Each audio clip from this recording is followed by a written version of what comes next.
Please welcome the wife of John Adams, the second President of the United States of America, Abigail Adams.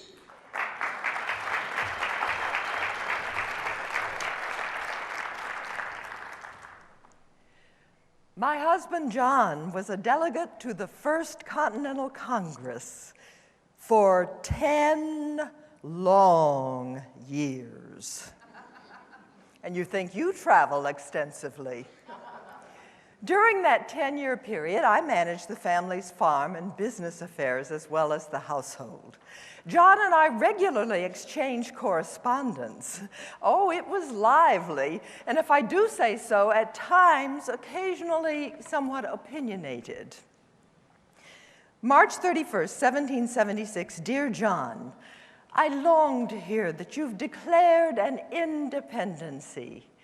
And by the way, in the new code of laws, which I suppose it will be necessary for you to make, I desire that you would remember the ladies and be more generous and favorable to them than your ancestors.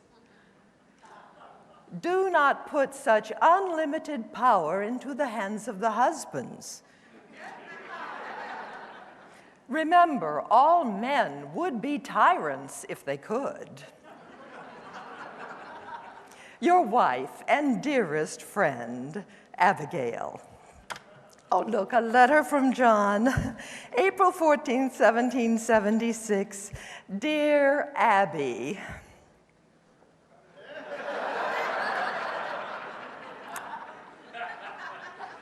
As to your extraordinary code of laws, I cannot but laugh. We have loosened the bands of government everywhere, that children and apprentices were disobedient, that schools and colleges were grown turbulent, and that Indians slighted their guardians. But your letter was the first intimation that another tribe, more numerous and powerful than all the rest, were grown discontented. May 7, 1776, Dear John, I cannot say that I think you very generous to the ladies. For whilst you are proclaiming peace and goodwill to men, emancipating all nations, you insist upon retaining an absolute power over wives. But you must remember that arbitrary power is like most other things that are very hard, very liable to be broken. When I first arrived in Washington in November of 1800, I found the area the dirtiest hole I ever saw. The countryside surrounding the still unfinished White House was romantic, but in essence a swampy wilderness. I made the grand, unfinished East Room of the White House into a drying room to hang out the laundry. Oh, that large room was really good for little else.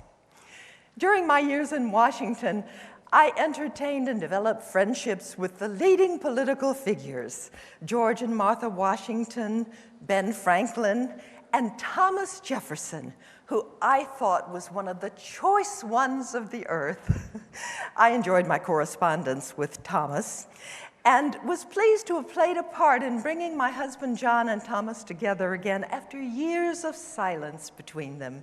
In fact, John wrote to Thomas about that, and I quote, I look back with rapture to those golden days when we all acted together like a band of brothers. What an apt description of the magic of community. And finally, Thomas Jefferson knew what it meant to deliver a powerful speech. In a letter to me describing John's impact in a speech to the Congress, Thomas wrote that John spoke, and I quote, with a power of thought and expression that moved us from our seats. What professional speaker could ask for more?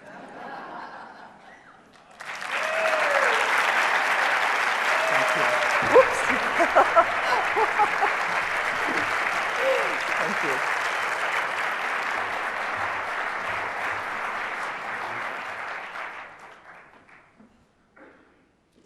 Ladies and gentlemen, from Chesterfield, Missouri, that was CSP, CPAE, Patricia Ball.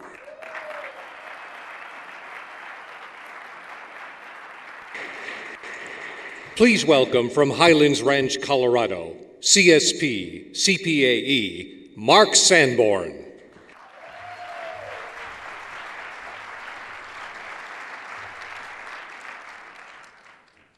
It's my honor tonight to introduce an NSA member who has one of the most unusual names in our membership, and quite possibly the most mispronounced.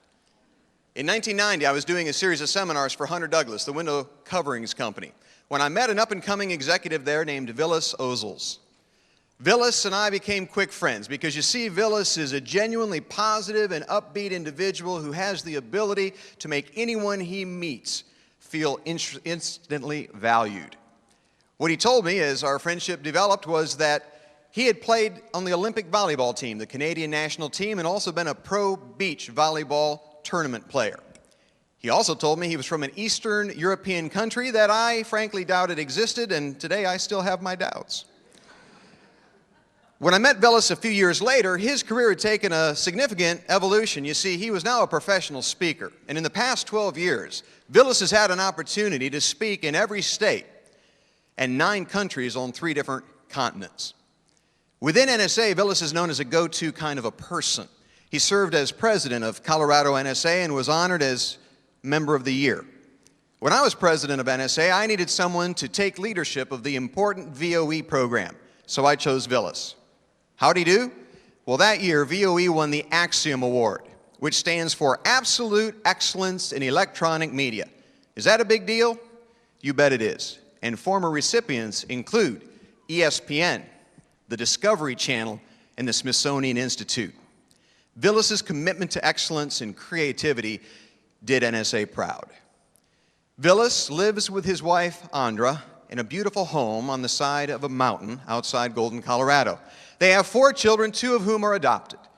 I could tell you that Andra is the vice president of a mutual fund company and that she's been a lawyer for the SEC. But Andra and Vilis both greatly love their children and all children in general. They truly are people with big hearts. I can also tell you as an aside that Vilis, like myself, shares quite a fondness for fine tequila. And our friendship over the years has grown as we have indulged that particular interest. If there's been a consistent theme in Vilis's career as a sales and marketing executive, as a corporate trainer, as a consultant, as a speaker, and as the author of 3 books, it has been continual upward evolution. Now, I know that goal setting is important, but I've always believed it was a little bit overrated. And tonight, Vilis will share with you how you can continually evolve your business and career so that you get better each and every year. Vilis has had a chance to teach leadership to the U.S. Olympic Committee, and he's taught creativity to Disney. But perhaps most influentially, he's taught management skills to the IRS. Vilis is the kind of person that, whether you've met him for the first time or you've known him for many years, impresses you as being an accomplished business person, as being a great speaker and consultant, but most of all, as being a genuinely good human being. And it is my pleasure to introduce to you from Golden, Colorado, CSP Vilis Ozols.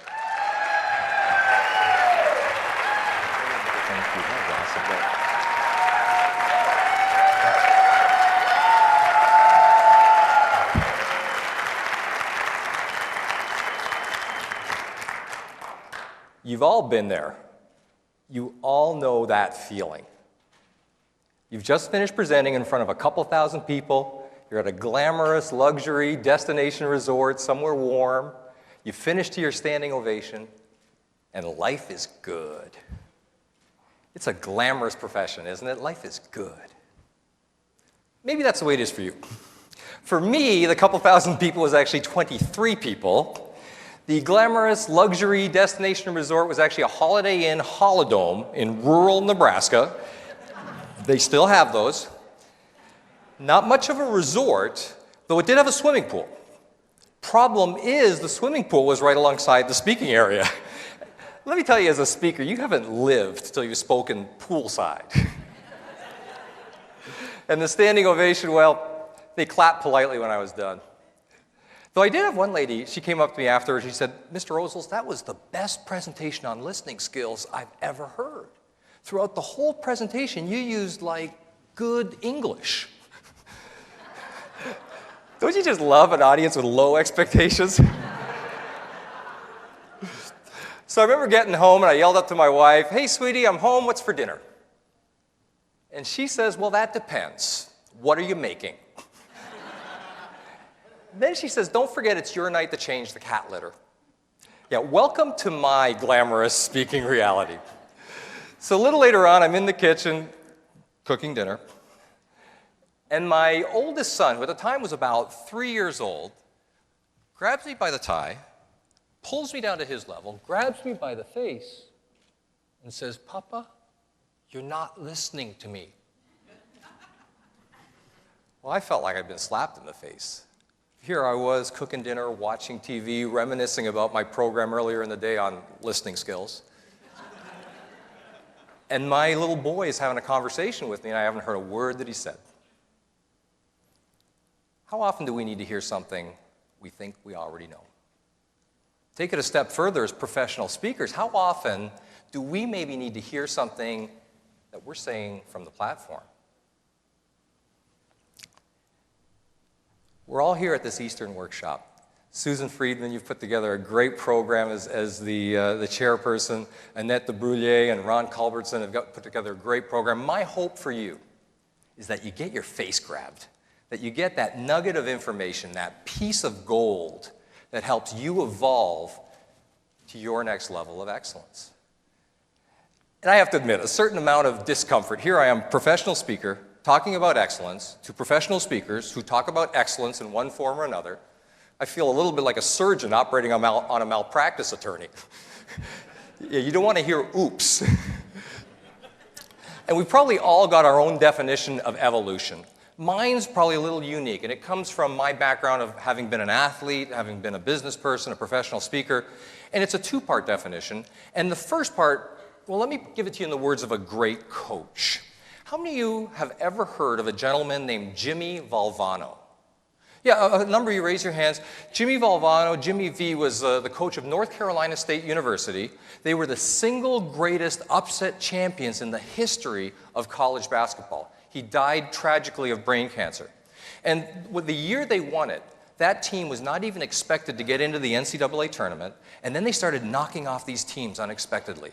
A last-second win, a come-from-behind win, overtime, till they make it to the championship game.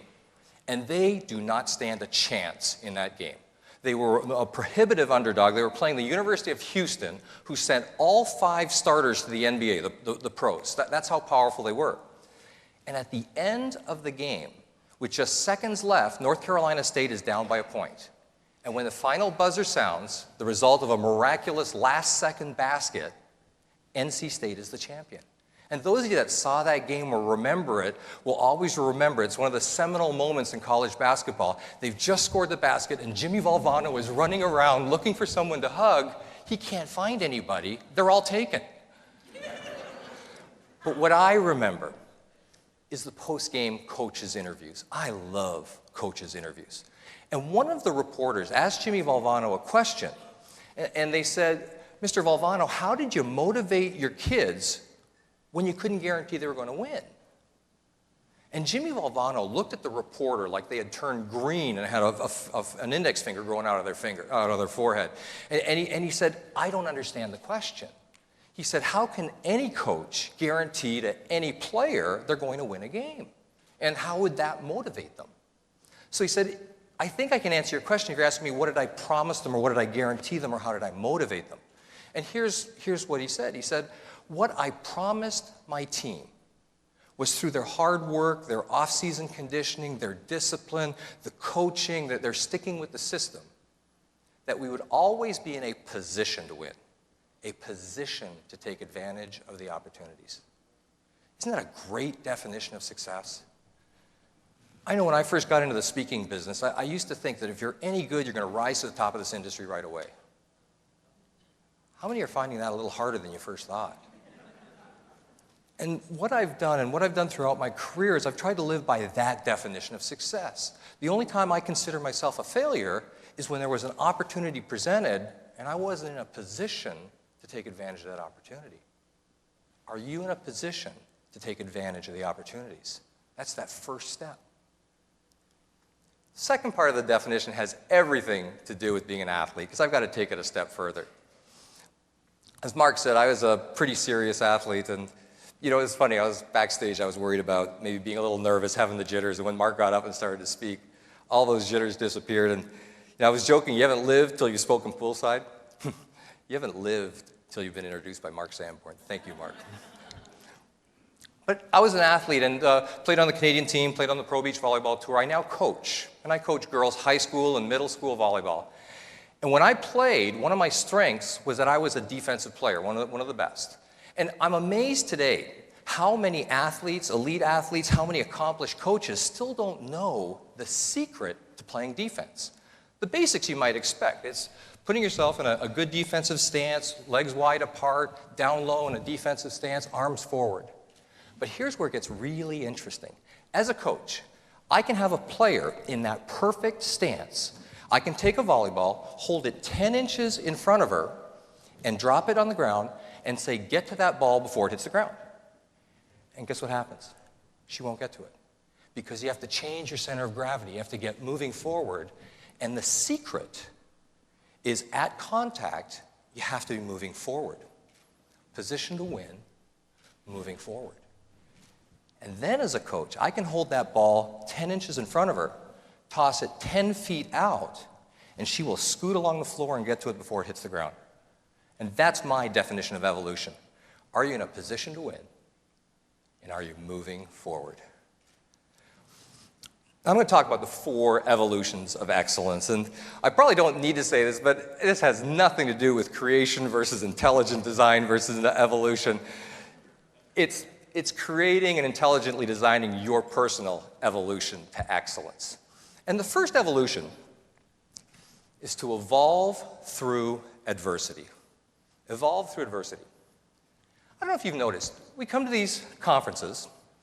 Do you ever notice you tend to judge other people externally by their successes? And then we tend to judge ourselves internally by our failures or our shortcomings.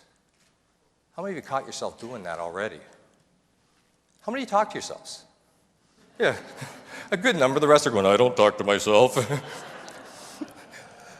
How many have multiple voices going at them? And admit it, what happens when we get up on the platform? It's a cacophony of voices. It's a plethora of negativity. The emphasis is always on the wrong syllable. Always negative, never positive.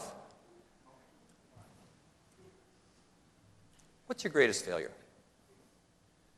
What's your biggest failure? You know the one, when you see someone successful, you always inside, the voices start up. I never did this. You know, they speak for $10,000 a pop. You know, she's got $1 million website. He just got back from speaking in Hawaii. And here I am talking poolside in Nebraska trying to make a mortgage payment. My biggest failure is paraded on the platform just about every time I speak. My greatest goal was to play in the Olympics. And I never got there. 1980, I'm on the team. Anybody remember what happened in 1980? Moscow Olympics, that was the boycott year. 4 years down the tubes. So now I've got to make a decision. 4 more years. 4 years becomes 8 years. And the Torino Olympics open today. I don't know if you've ever thought about the odds of making the Olympics. Take my sport, volleyball. In Canada, 80,000 volleyball players. 12 make the Olympic team. In the world, 181 national teams, national volleyball entities try to make the Olympics. Only 12 qualify. 1984 is in LA, and Canada qualified. Hindsight shows that the next time that Canada would qualify for an Olympics was in Barcelona 12 years later. So if I don't go to this one, I'm not going to go. So I turned down the US scholarship money, stayed up in Canada, stayed with the national team program, played some of the greatest volleyball of my life, and I'm on the national team program. And I'm playing in a practice match, and I come down from a block, and I tear all the ligaments in my ankle. Now, they do some weird testing at the national team level, and one of the weirdest was pain tolerance testing. I won't even get into how they do it. That's over tequila later on with Mark. And I don't know if it's a good thing or a bad thing, but I rank #1 on the team in pain tolerance. And I can tell you that when that ankle went, I felt the most excruciating, indescribable pain that you could possibly imagine. And I can honestly say it had nothing to do with the ankle. I can take that. I don't know if you can imagine in less than a second knowing that everything you've worked for up to that point in your life simply is not going to happen. Position to win. No Olympics. And I struggled with it. It got worse, too. I ended up going to the Olympics as a spectator, and I watched Canada get to the medal round. 4 teams, 3 get medals. Canada loses the semifinal match to the U.S. The U.S. goes on to win the gold. I had some great friends on that team. Then Canada plays Italy for the bronze medal, and we lose that match. Position to win, no medal. And I struggled with that.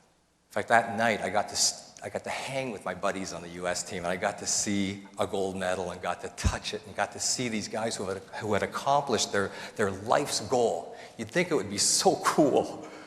It wasn't. See, whenever we fail, there's the possibility that something inside of us gives up or dies.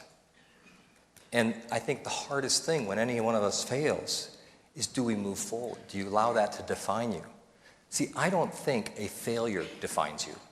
I think how you deal with that failure, how you move forward, defines you.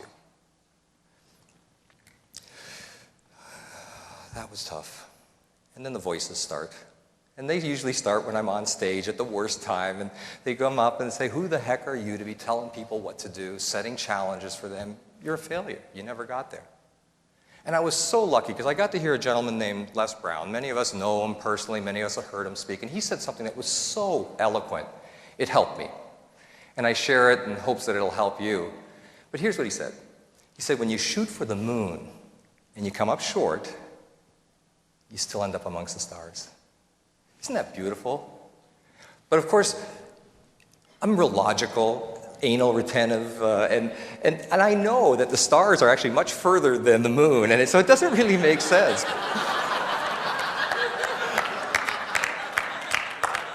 So with all deference to Mr. Brown, I got to change that. I can't. And so when you shoot for the moon, put yourself in a position to win. Always be moving forward. And the moon will be but a landmark as you journey amongst the stars. And I have a new definition of success, and I'm going to challenge you with it. And here it is. Are you working towards something you care about, something you value, or something you're passionate about? That's it. Are you working towards something you care about, something you value, something you're passionate about?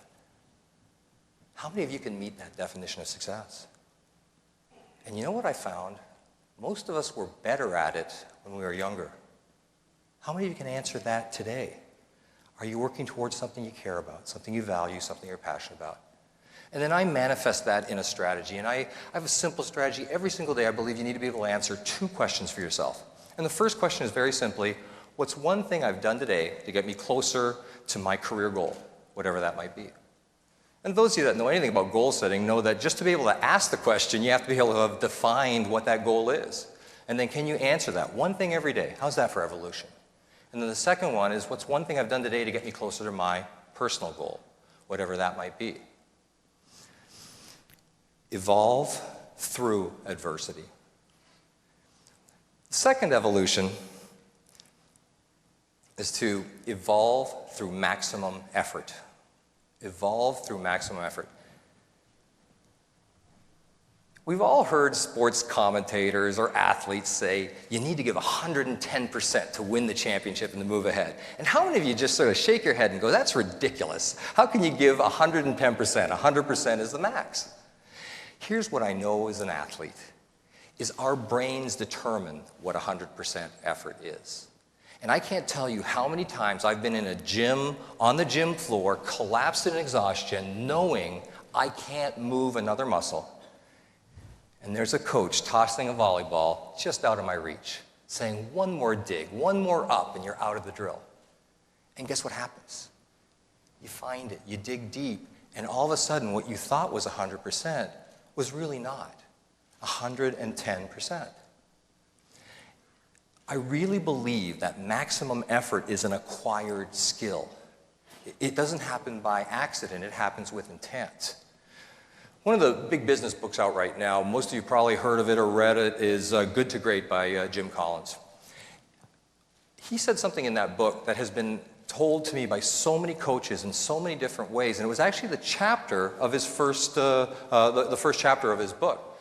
And then very simply, it's good is the enemy of great. Good is the enemy of great. See, what happens when we have any level of accomplishment, we tend to plateau out. How many have found that? And you get good, and so we tend to say good enough is good enough. I remember when I first started, I was doing a lot of work with Career Track, a public seminar company, and I remember Mark Sanborn even just said, he said, take that experience, become the best speaker you can, because they're going to work you like you've never been worked before. And I remember thinking I was good. And then I got my ratings, because at Career Track, they measured everything. And I was coming in at about 8.9, 9 out of 10, and I thought, great. But then they showed the averages for the other trainers, and they're coming in at 9.3, 9.4, the best are at 9.6. And what a lesson, because here I am thinking I'm good, realizing that I'm not even close. How many of us are there? We think we're good. And I'll tell you, we get to NSA, and what a breeding ground for evolution to see what good really is, and what a great tool to get better. Good is the enemy of great. Mark mentioned Voices of Experience, the audio magazine. What a thrill it was to do that. And one of the big thrills was as a part of the program, and you may or may not remember this, one of the interviews we did was with John Wooden, the legendary UCLA basketball coach.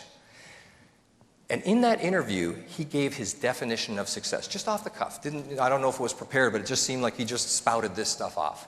And what he said was, success is peace of mind, attained only through the self-satisfaction of knowing you've given the maximum effort of which you're capable of. Notice he says nothing about winning, nothing about accomplishment. I hate the fact that I never got to the Olympics. But the only way I can live with myself is knowing that there was maximum effort, that there's nothing I could have done more or differently. Evolve through maximum effort. The third evolution, I love this one because it's so appropriate to our industry. Evolve beyond ego.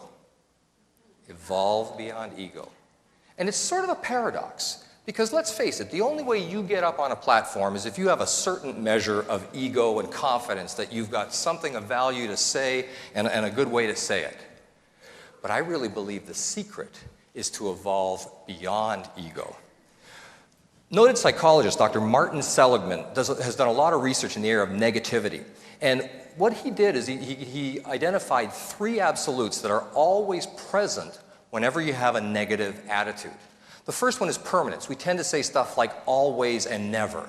And what's really interesting is when I was an athlete, we'd have sports psychologists help us with this. It wasn't that, it wasn't that you're always going to lose, is you lost a match. He said the second component is generalization or globalization. We tend to say stuff like, I'm a failure, not I failed. Make it specific. And the third thing that he said is always there, whenever we get down, depressed, or negative, or as an athlete dealing with a loss, is egocentricity. We become the center of the universe. We tend to use words like I and me, and it's all about me. And I really believe that the opposite is true as well, is that when you're on stage, on the platform, and you're in that egocentric mode, I really believe that there's a negative aura around us. Evolve beyond ego.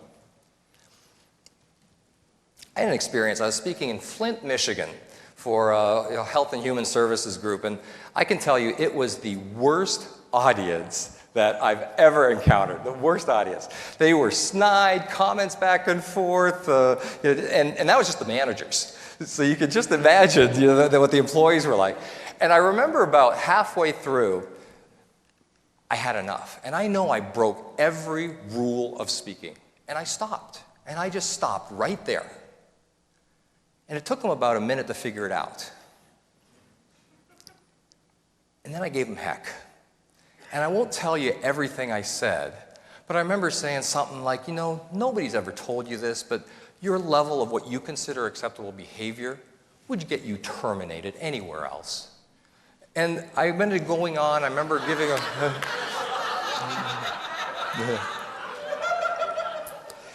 And so for the next 45 minutes, I told them what I thought they needed to hear. And I could tell they weren't real happy about it. But you know what? We had some measure of effectiveness. And I remember the program ends and it's cleared out, and the meeting planner comes up to me. And she was a larger woman, had been in Health and Human Services, had been a nurse for a long time, and she had the sternest, meanest look on her face, like she meant business. And I fully expected to refund the fee. I knew I'd broken the rules. I just didn't expect to get whooped in the process. And she came up and she gave me the biggest hug and said, "Thank you." And they hired me back for another 8 programs.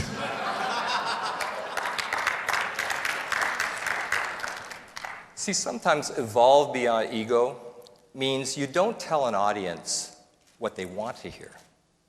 We tell them what they need to hear. The second example of evolve beyond ego has everything to do with NSA. I know we've got our first-timers here, and I can still remember the first time I came to a conference. And I'd see the main platform speakers, and they were so good. Yeah, no pressure. And I also remember that they would get a standing ovation. And I remember I was standing and clapping because I was just so impressed, and I realized how high the bar was.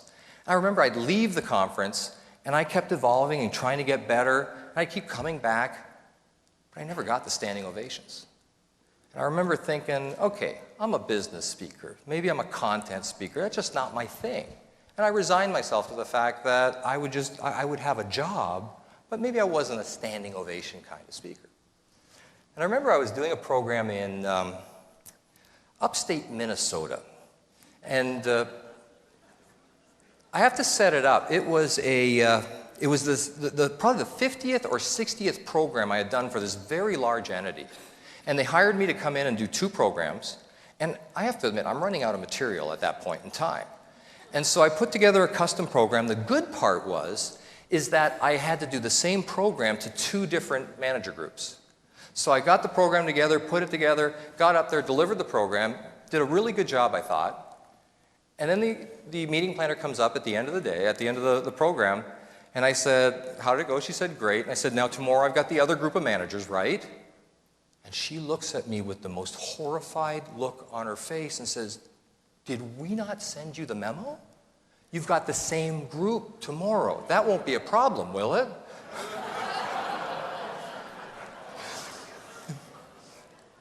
Well, as speakers, we've all had a few sleepless nights before a program, haven't we? This was one of the more sleepless. And I remember I had no cell phone coverage. I start calling up all my speaker buddies, trying to get some sort of program agenda together.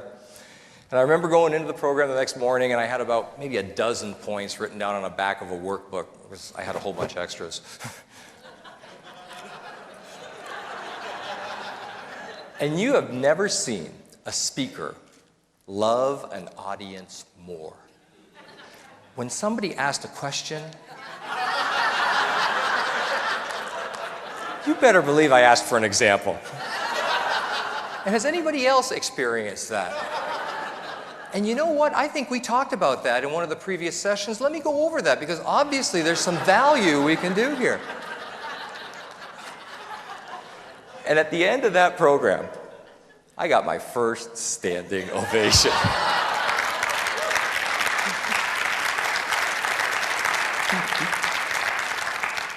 And I couldn't have been more surprised if I'd woken up the next morning and found my lips stapled to the floor. Because here I am, I had no material. But it's all about them, not all about us as the speaker. See, I believe when you hear a great speaker, in the audience, we shouldn't be saying, that was a great speaker. We should be saying, I love what they said. I can be great as a result. I'll give another example, and the reason I love the concept of evolve beyond ego. So when I think of a great speaker, I believe that's what we do, is we help an audience evolve beyond egocentricity. We help them evolve beyond their own ego. The great ones, think of W. Mitchell or Gerald Coffey or Jackie Flew. What do? They take us out of our egocentric little vortex, and they help us recognize that we can all be better. And I remember I was in my own egocentric cycle once. We've all had a trip from hell. And mine was so bad, they wouldn't even put it in the trip from hell brochure. We all talk about our airline stories. And I remember I was getting ready to speak for the Canadian version of the IRS, Revenue Canada. Yep. Different name, same friendly attitude. And I remember that I was just swamped with work. I don't know how many of you do things like RFPs, requests for proposal. But I had 2 RFPs. One was a government one was a private sector one. And they usually involve 30, 40 pages of answering questions, learning points, almost scripting out everything you're going to talk about. I remember my emails were piling up. And just before I leave, I go to check my voicemail, and I get that message. Please delete unneeded messages. Your voicemail box is full. Stress levels just rising. How many of you had that message before? And I check them every day. And so here's my plan. I'm going to fly up to Canada. I'm going to check into the hotel room. I'm going to fire up the laptop. I'm going to get the RFPs done, answer the emails, answer the voicemails. Great plan. The only problem is that St. Catharines, where the program was being held, is the town where my grandmother lives in. How many of you have been to St. Catharines? Or anybody been to Niagara Falls? If you've been to Niagara Falls, you've been to St. Catharines. So now my plan is, I don't get up to Canada that often. So there's no way that I can go up to Canada, do a program in the town that my grandmother lives in, and not stop in for dinner and visit. So now the plan is to go up to Canada, have dinner with my grandma, get out of there as quickly as I can, get back to the hotel room, fire up the laptop. Bad plan. See, you have to understand my grandmother. She's from the old country. Anybody figure out what the old country is? Anybody figure out what kind of ethnic heritage you have to get stuck with a name like Vilis Ozols? Any guesses? So very close. A little country called Latvia, up in northeastern Europe. My parents, grandparents were born there. They came over here. Admit it. How many of you heard or saw the name Vilis Ozols and were worried I was going to be talking like Latka from Taxi? I've been in country very short distance only. Yeah, that would make for a long program, short speaking career. Talks like Latka, looks like Adam West from Batman. How's that for a B movie? And you have to understand my grandmother to understand what a lousy plan this was. She's stern and opinionated. My way or the highway. There's only 2 ways to do things, grandma's way and the wrong way. In fact, I have a saying in my family, and that's, don't mess with grandma. But what's the best way to describe it? She's like the matriarch of our family, the backbone of our family. In Latvian, there's a perfect word for it, but you wouldn't understand it. Well, you would. I just defined it. Ģimenes galva. And it's everything that I just described, but enveloped in love and admiration. And so I'm trying to get out of there, and I can tell she's hurt. She doesn't understand that I need to get to work. And so I think I've made my escape, and I'm on my way out the door. And with surprising strength for a 90-year-old woman, she grabs me by the arms, grabs me by the face, and tells me a story. She He says, little Villy. It's always little Villy. She's looking up into my belt buckle, but it's little Villy. She says, little Villy, when we were leaving the old country, we were caught between the advancing Russian lines and the defending Nazis. Evil everywhere. That's the way she talks. She doesn't need words, she needs lyrics. And she said, in little town in Germany, Breslau, my husband, your grandfather, Vilis Ozols, that's how you got your name! Let's face it, I knew that. You don't go through life in North America with a name like Vilis Ozols without figuring out how you got labeled with that puppy. And so I've heard the story before. And do you ever have that little voice in your head that just says, shut up? And for whatever reason, I listened to it this time. And in the next breath, I heard a part of the experience that I'd never, ever heard before. He said, yes, that night, he died. And we were surrounded. We had to escape. Only thing I salvage is the ring from his finger. And we escape. Little later on, we in new country, and I take his ring, and I take my ring, and I have them melted into cross. And I wear this cross around my neck every single day of my life. Well, then she reaches in underneath her flannel nightie, pulls out this chain with a substantial gold cross on it. And she says, little Villy, I don't know when I will ever see you again.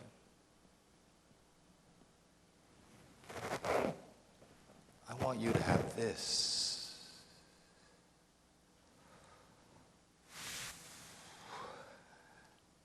I felt about this tall. And we cried together.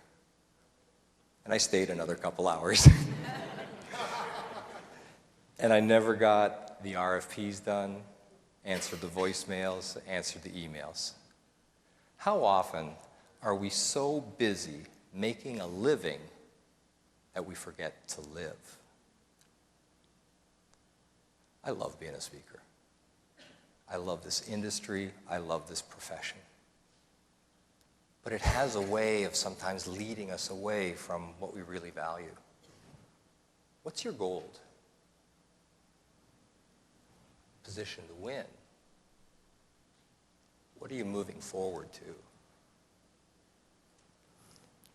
The fourth evolution, evolve beyond logic.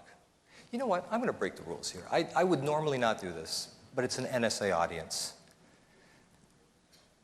That story, that experience about my grandmother has everything to do with NSA. I had come to a Western workshop about 3-4 years ago out in the LA area. And I remember attending one of the concurrent sessions. It was Lee Glickstein, and he's a speaker coach. And he was doing a session on powerful openings and closings. When we think about evolving beyond ego, you tend to think of that brash, outgoing, outspoken, in-your-face kind of person. But there's another kind of ego, isn't there? It's the one where in the room, in the breakout session, it's the person at the back of the room with their arms crossed saying, I'm not going to do that. And I remember Lee was going to do some coaching at the front of the room, and he asked for a volunteer. And as you might expect, a whole mess of people are raising their hands saying, pick me, and I'm the one at the back of the room saying, I don't think so. I'm not leaving my comfort zone. And then Lee did something really unique. He said, I'm not going to pick the speaker. They're going to select themselves. And he said, someone's had an experience recently, and it's something that you've never shared from the platform. It's very personal, it was very profound. It probably involved a grandmother or a parent. And my hand went up as if it had a mind of its own. And for the first time, I shared that experience to somebody other than my immediate family. I shared it with my NSA family. Rick Jekyll, your theme is the magic of community. If that's not the magic of community, I don't know what is. What a masterful theme. You're in a position to win here at the workshop. When it's your time, are you going to be moving forward to go to your next level of excellence? The fourth evolution is evolve beyond logic. Evolve beyond logic. I'm about 6'2" tall, so you wouldn't think of me as being a particularly short person. But when I played for Canada, I was the shortest player on the team. In fact, Mark had said I'd done some work with the USOC, the US Olympic Committee. I go out to work with the US Women's Olympic team prior to the Seoul Olympics. If I were on that team today, the women's team, well, that would be a story in itself. But if I were on that team, I would be in the bottom half of the height chart, the bottom half. That's how much of a tall person's sport volleyball is. And so when I first got to the international level, the Olympic team level, the only time they would even let me play was when it was like 13-13, and we needed that extra dig, that extra point to win the match. It's like a closing pitcher. They bring him in to try and win the game. And I was the guy, I'd be flying through the air, bouncing on the ground, rolling on the floor, doing whatever it took to physically get my arm underneath the ball before the ball hits the ground. And I've got scars to show for it, let me tell you. You know what I wish for everybody? Every single person in this audience? I wish that at some point in your life, somebody says something to you that sticks with you for life. How many of you have had that? And for me, it happened really, really early. I was going to my first volleyball clinic as a 13-year-old, and the gentleman who was teaching the clinic was the then defensive specialist of the Canadian National Olympic team.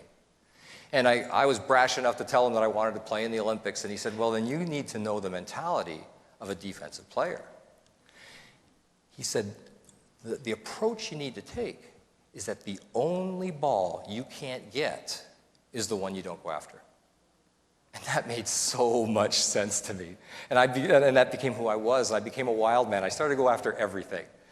And when I think back on a career, and I got to play about 12 years at the elite, at the international, at the professional level, the things that define my career are not the ones that you might guess. It's not the trophies, it's not the championships, it's not the medals, and it's not the prize money. Actually, the prize money was really, really cool. But it's the times where I remember going after a ball and knowing in my head there's no way I can get to it. It was too far away, too close to the ground, moving too quickly. And you go after it anyways. It's that point in your mind where emotion tangibly overrides logic. And that defined my career. And guess what happens every once in a while? You get it. And I will remember every single one of those like there's a little Sports Center highlight reel going on in my head. Evolve beyond logic. I have a sign in my office. It says very simply, luck favors momentum. I wish I could prove it. The anal retentive person in me wants to prove it, I can't. The closest I've ever come is a spiritual explanation. It's one of my favorite quotes. Coincidence is God's way of remaining anonymous. But how many of you have found that? You start doing stuff the right way, you start getting lucky. Luck favors momentum, but evolution creates momentum. Evolve through adversity, evolve through maximum effort, evolve beyond ego, and evolve beyond logic. And life has a funny way of playing tricks on you. I never got to play for an Olympic gold. But I do get to wear a very special kind of gold around my neck. It's my grandma's gold cross. Never ever forget your goals, but never ever forget your gold.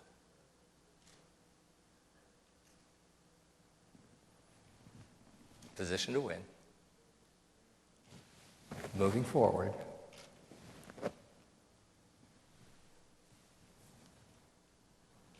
And always, always be evolving. Let's make this a great weekend, NSA.